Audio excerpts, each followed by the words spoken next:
Ya, ni kweli mimi marehemu Charles Hilary nimefanya naye kazi kuanzia iliyokuwa inaitwa Radio Tanzania. Mimi nilijiunga Radio Tanzania mwishoni mwa mwaka 1988. Yeye naamini alijiunga mwaka 80. Kwa hiyo alikuwa amenitangulia miaka 8 zaidi. Lakini baada ya kujiunga pale, yule bwana tulitokea kuwa karibu.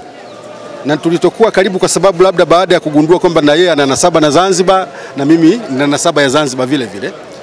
Kwa hiyo tulikuwa karibu, na kikubwa ambacho naweza nikamzungumzia Charles Hilary kwamba Charles alikuwa ni mtu ambaye hana uchoyo katika kutoa elimu ama kusaidia. Mimi nakumbuka alikuwa ananisaidia kwa kurekebisha herufi R na L. Kwa sababu mimi pamoja na kuwa na nasaba ya Zanzibar, baada ya kuzaliwa wazazi wangu walinipeleka mikoani huko, Kagera huko. Kwa hiyo kule mikoani kuna tatizo la R na L. Sasa nilipokuwa natangaza ama wakati mwingine kusoma habari kwa ufupi redioni, akawa ananiambia, Majura, wewe ni mtangazaji mzuri sana, una sauti nzuri sana. Tatizo lako rekebisha R na L. Kwa hiyo ilikuwa kila siku ananipa mtihani huo. Lakini sio kwamba ni hilo tu, kwamba labda alikuwa anasubiri mpaka mtu muombe msaada. Charles alikuwa ni muumini sana wa lugha ya Kiswahili. Kwa sababu alijaliwa kuwa na matamshi mazuri, kuwa na lafzi nzuri ya Kiswahili. Kwa hiyo ulikuwa ukiharibu kidogo tu lazima atakupandia, atakuelekeza. Lakini alikuwa anakuelekeza katika njia wakati mwingine kama ya utani, kama ya maskhara fulani, lakini ndio ujumbe wake unaopokea. Lakini kikubwa ambacho Charles nitamkumbuka sana ni kwamba ilipoanzishwa Radio 1 akahama pale. Waliama watangazaji kwa pamoja, nafikiri Mikidadi Mahmudu, Julius Nyaisanga pamoja na Abubakar Liongo.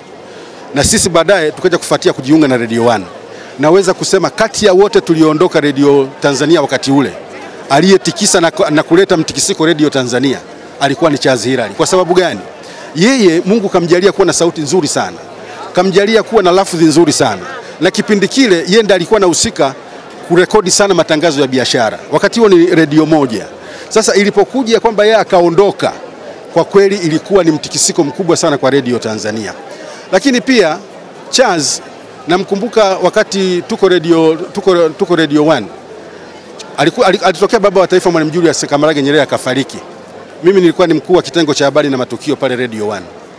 Aliniambia, Majura, nakuamini na nakuamini kwamba huu msiba tutaukava vizuri kwa kutegemea mawazo yako. Aliniamini. Na kweli nilichonga ile wanasema roadmap, nikahakikisha ule msiba tumeukava vizuri.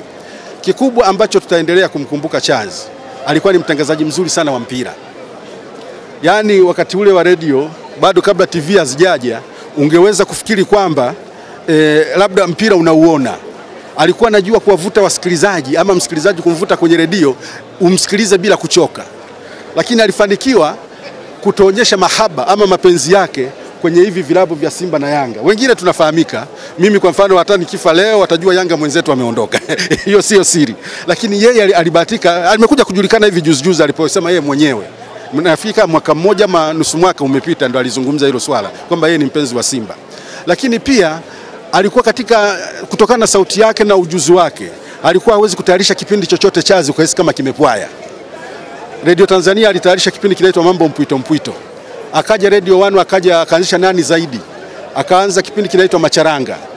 Hivi vyote vilikuwa ni vipindi ambavyo vilikuwa ni maarufu. Mpaka mwenyekiti wa IPP, Reginald Mengi, kutokana na kugundua kwamba kile kipindi kina wasikilizaji wengi, alikuwa akisafiri kwenda nje ya nchi, anambebea CD mzigo, anamletea ili kuja kufurahisha wasikilizaji. Kwa hiyo ninachopenda kumalizia kusema kwamba kwa watangazaji vijana ambao wako duniani, hebu tujaribu kumwenzi Charles kwa kufuata yale mazuri aliyokuwa akiyafanya. Na sisi ambao bado tuko duniani, ambao tumefanya naye kazi, kuna mawili matatu tumeiga ama tumejifunza kutoka kwake. Tutumieni. Msisubiri na sisi tumekufa mnabakia kusema kwamba ili pengo halitozibika. Hiyo haisaidii.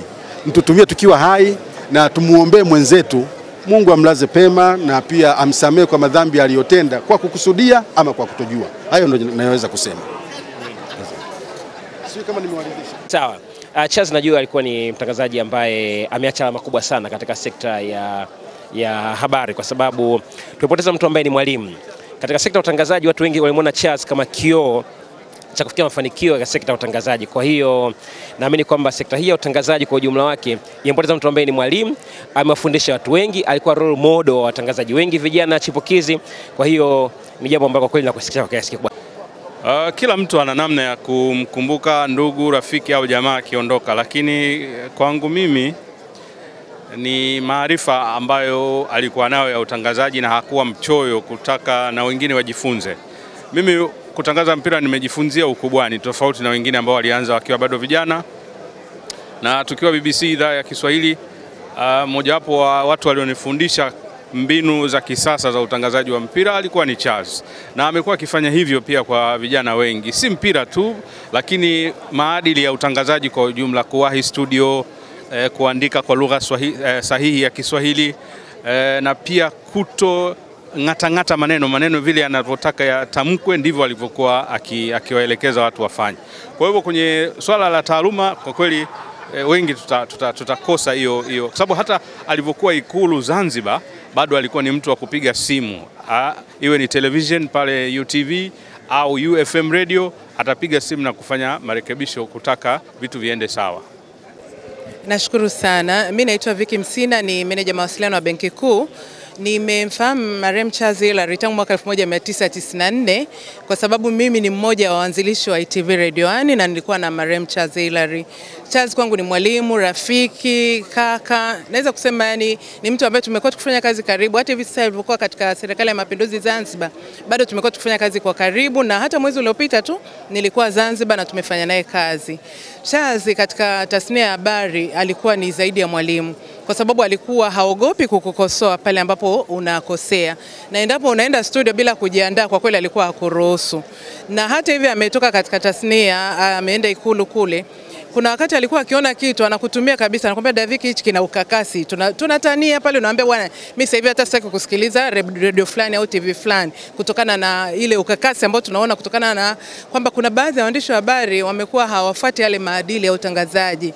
Mtu hajiandae, anaingia studio bila kujiandaa, anasoma taarifa ya habari hajui jina jinsi linavyotamkwa, lugha kuchanganya R na L imekuwa ni kitu cha kawaida. Yani kwa kweli kwa Charles alikuwa hivyo vitu akiona anapinga kabisa na haogopi kumkosoa mtu hadharani. Kingine ambacho nitamisi Charles ni ucheshi wake na utani. Charles mpaka yani hivi tunakutana tu kwa watu wazima, yale matanitani yalikuwa hayaishi. Akikutana na mimi kuna utani fulani ambao tulikuwa tunataniana, tutacheka. Kwa kweli sijawahi kumwona Charles amekasirika. Ni mtu wa furaha wakati wote, mwenye penda kujichanganya. Ukiwa na issue yako atakuja, atakusupport. Kwa kweli tutammiss, tunamwombea Mungu amrehemu. Charles nitamkumbuka kwa umahiri wake sana, kwa sababu Charles kile ambacho angekifanya au alikifanya kiligeuka kuwa dhahabu, iwe katika kuandaa habari, kutangaza mpira, na hata katika ubinadamu wake. Tumesikia wasifu kanisani alivyojitoa kwa kanisa aliyokuwa kisali. Akiwa Zanzibar alipenda kushiriki michango mbalimbali ya kanisa lake ile la Ubungo. Kwa unaona kwamba Charles kwenye jamii alifanya makubwa, kanisani alifanya makubwa, kazini kwake alifanya makubwa. Hakika tutamisi Charles kama binadamu, kama mwenzetu kwenye fani, alikuwa mtu mwema.